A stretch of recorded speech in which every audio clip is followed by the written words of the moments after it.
Good evening, Cubs. It seems that it's time for another story for you.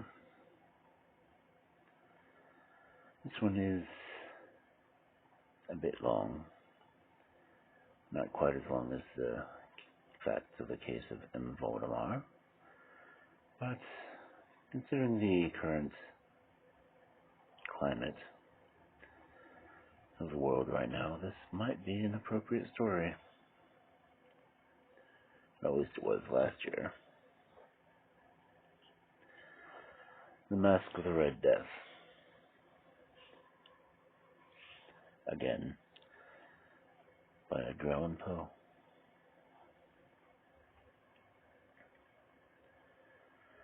The Red Death has long devastated the country. No disease had ever been so fatal or so hideous. Blood was its signal and its seal, the redness and the horror of blood. Each of its victims felt sharp pains and sudden dizziness, and then bleeding at the pores. The scarlet stains on the victim's body, especially that of the face, were the warning that shut him out from all aid and sympathy. No more than half an hour had passed since the Red Death's first attack, and the victim's grim death rattle. Prince Prospero was happy and fearless and clever. After half of his subjects had died of the Red Death, he summoned 1,000 healthy and light-hearted friends from among the knights and ladies of his court. With these followers, he left for the deep seclusion of one of his giant castles. This castle was a magnificent structure, the creation of the prince's own unusual tastes. A strong, high wall with iron gates protected it, and the prince's followers, having entered, used furnaces and massive hammers to weld the gates shut. They resolved to keep themselves in and everyone else out. The castle had plenty of food and supplies. With such precautions, the prince's followers could defy the disease. The outside world could take care of itself. In the meantime, it was foolish to grieve and to think. The prince had provided all that was needed for pleasure. There were jesters, there were actors, there were ballet dancers, there were musicians, there was beauty, there was wine. All of these and security were inside. Outside was the Red Death. Toward the end of the 5th or 6th month of this seclusion, and while the plague raged furiously throughout his lands, Prince Prospero entertained his 1,000 friends at the magnificent masked ball. It was a luxurious scene. First, let me tell you of the rooms in which it was held. There were 7 rooms, all in a row, and all were strangely decorated to fix the prince's love of the bazaar. Each of the adjoining rooms had 3 high Gothic windows to the right, the left, and in the middle of each wall. The windows looked out over the hallway that led to each room. These windows were in stained glass, the color of which matched the main color of the room. At one end of the castle, for instance, was a mostly blue room, and vividly blue were its windows. The second chamber had purple decorations and purple glass. The third was green throughout, as were its panes. The fourth was furnished and lighted with orange, the 5th with white, and the 6th with violet. The 7th room was shrouded in black velvet tapestries that hung all over the ceiling and down the walls, falling in heavy folds upon the carpet of the same material and color. In this chamber only, the color of the windows did not match the decorations. The panes here were scarlet, a deep blood color. In the hallway outside each window there stood a giant tripod that held a wide, shallow metal bowl. In each bowl was a blazing fire. Thus, the rooms were glaringly lit. But in the black chamber, the effect of the firelight that streamed through the blood-tinted panes was ghastly. It produced a wild look upon the faces of anyone who entered, though few dared to do so. In that same chamber, a gigantic ebony clock stood against one wall. Its pendulum swung to and fro with a dull, heavy, monotonous clang. When the hour struck, there came from the brass lungs of the clock a sound that was clear and loud and deep and musical. But it was so peculiar a note that each hour rang out, the musicians of the orchestra were forced to stop their music and listen to the sound. The party guests were also forced to stop their waltzing, and there was a brief uneasiness among the light-hearted company. While the chimes of the clock rang, even the cheeriest person grew pale.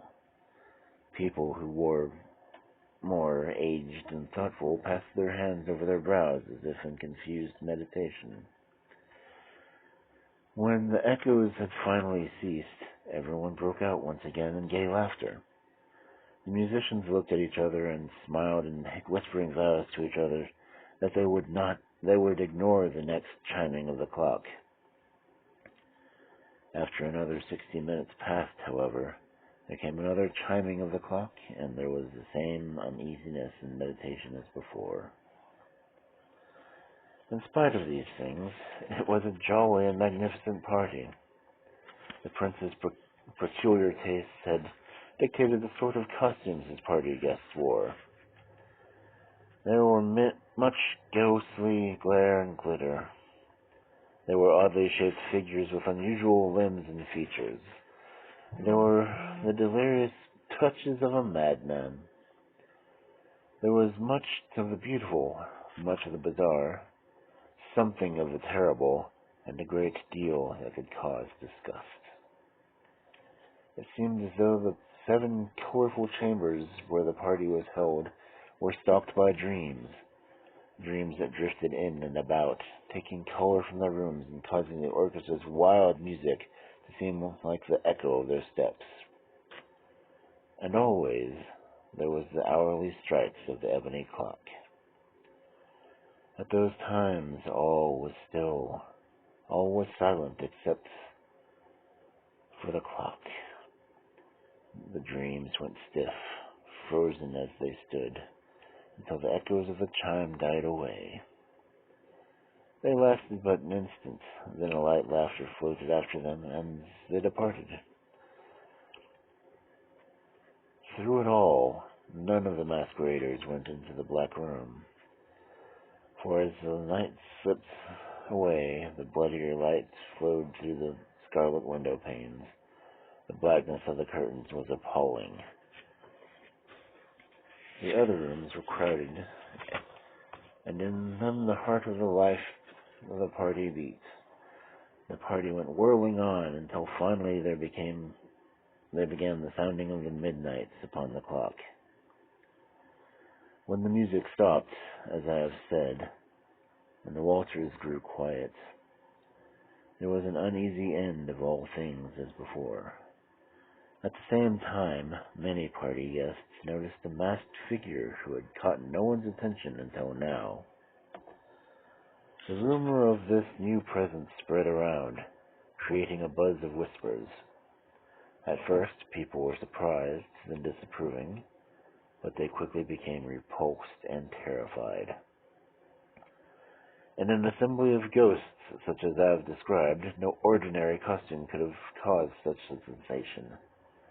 But this figure had gone beyond the bounds of even the prince's strange designs. It was tall and hungry-looking, and shrouded from head to foot in the clothes of the grave.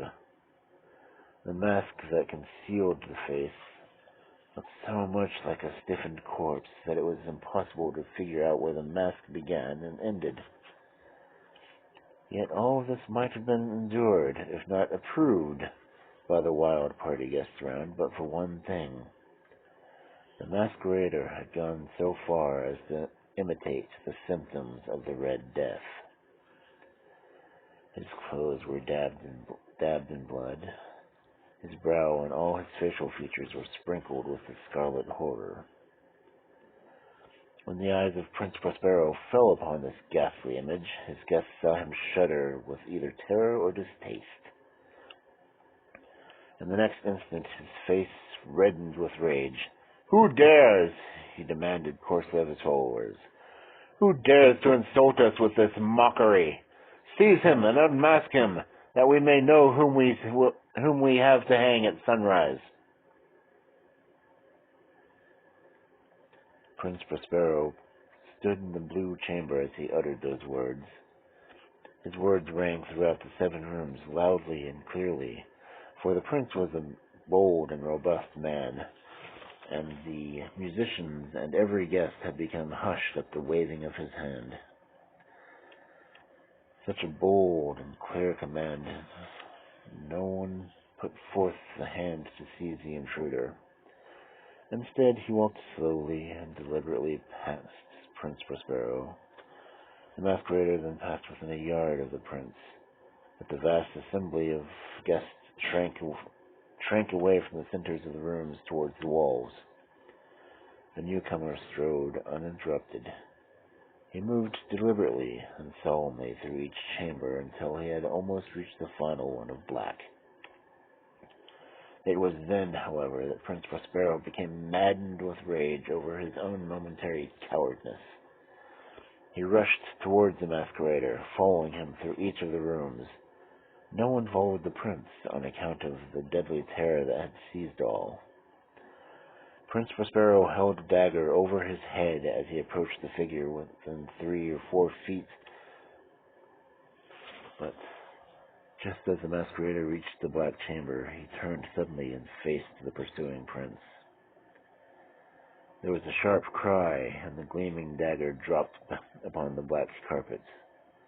Instantly afterward, the Prince Prospero fell dead beside it. Summoning the wild courage of despair, a throng of the prince's followers threw themselves into the black chamber and seized the masquerader. They gasped in unspeakable horror when they found that the grave clothes and corpse-like mask they had handled so violently were empty. Now everyone understood that they were in the presence of the Red Death. He had come like a thief in the night. One by one, he dropped the party-goers in the blood-dabbled halls of their revel, and the life of the ebony clock went out, and the flames of the huge tripods went out, and darkness and decay and the Red Death held absolute power over all.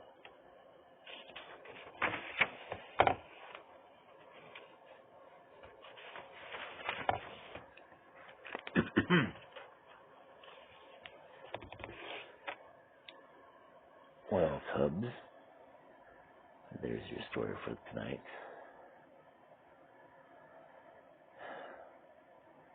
I could comically say, remember, cover your mouth, wash your hands, wear a mask if needed.